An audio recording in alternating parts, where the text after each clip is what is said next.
The year is 1974. Benny and the Jets is on the radio, polyester and bell bottoms are in, Nixon resigns, and two fellows by the name of Gary Gygax and Dave Arneson publish the original rules of now hit tabletop role-playing game Dungeons and Dragons. Dungeons and Dragons, other times known as D&D, has grown since its inception to be the largest tabletop role-playing game in the world, even itself being referenced in massive pop culture such as Stranger Things, The Big Bang Theory, and E.T. Although the buzz surrounding D&D hasn't always been the best, It's D&D, and it's become popular with children anywhere from grammar school on up. Not so with a lot of adults who think it's been connected to a number of suicides and murders. the game has stuck around for a total of 5 playable editions.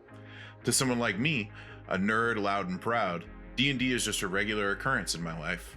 However, to the more general public, D&D oftentimes is confused with being a video game, a board game, or just some nerd stuff antisocials do in the basement of their mom's house.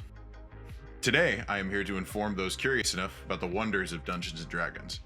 What is it, what it takes to play, and what makes it so valuable as a hobby.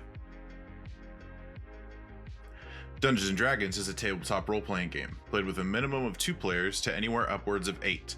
Players gather in whatever way they wish and role-play out the situations placed in front of them by the Dungeon Master, working in unison, often to accomplish some sort of in-game goal. Looking for something, huh? We are, or at least... At its most basic level, the game is meant to be played within the theater of the mind, each person sitting at the table using their imagination to role-play out those scenarios. Whether it be wanting to be more on the combat side of problem solving, or talking through their engagements, it's all up to how the group decides to tackle whatever problem is facing them. To start playing, you will need the following: pen and paper, a dice set, and the most critical piece, other people. If you don't have other people in your life, then I'm sorry to say D&D is not the game for you. But if, like me, you became interested in D&D and were able to sell it to your friends successfully, then you're all set to go. You have 2 main roles in Dungeons & Dragons, the players and the Dungeon Master. Let's start with the players. So you've got your dice, your friends are convinced, now what? Well, you've got to get some characters for you and your friends. Character creation in and of itself could be a whole separate video, but the quick rundown is as follows. Each player character has a selected race and class they can be: dwarf, cleric, human, rogue, tiefling, warlock, are some examples to name a few. Each race has unique features that can be used with their class. Think of the class as the occupation of your character. This is going to be what your character does for the group. After the initial selection is done, then the players move into the nitty-gritty portion of stats. Each iteration of D&D has varying types of player stats that are used in conjunction with dice rolls to determine if the player's choices are successful or failures. Next, you have the option of giving this new character a name and backstory so you can bring some life to the table. Next up is the Dungeon Master. No, not one of those dungeons, weirdo. A Dungeon Master is a role within D&D that's akin to the ruler of the world, the god, so to speak, of your environment. Take, for example, a video game. To play the video game, you often need a machine and a screen to be able to run it. The Dungeon Master, or DM, is that machine and screen. Their job is to describe to you what is happening in the world. They play the characters your group interacts with, and oftentimes are the ones creating the dungeon your group is spelunking through in hopes of attaining hordes of treasure. They are pivotal to the game as they ultimately have final say in what happens to your group's D&D world. So all in all, DMs are the god, writer, director, and referee of your world.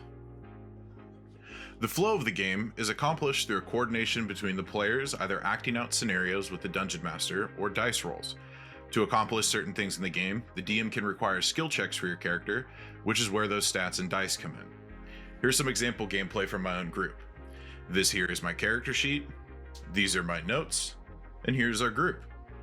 The one talking right now is my Dungeon Master, Oliver. With advantage, I get it. And you have Bardic Inspiration. And you have Bardic Inspiration. Here, my character, Girk, is hoping to persuade an in-game friend of ours to reveal some information about his father. Oliver deems to unlock this information, I must pass a persuasion skill check. I roll my dice, add my stats modifier in order to get a number. If that number is higher than the number Oliver deemed its difficulty, then I should pass and get the information, which in this case I did. Hooray! This same flow is followed in roleplay scenarios, combat. The entire game is like this.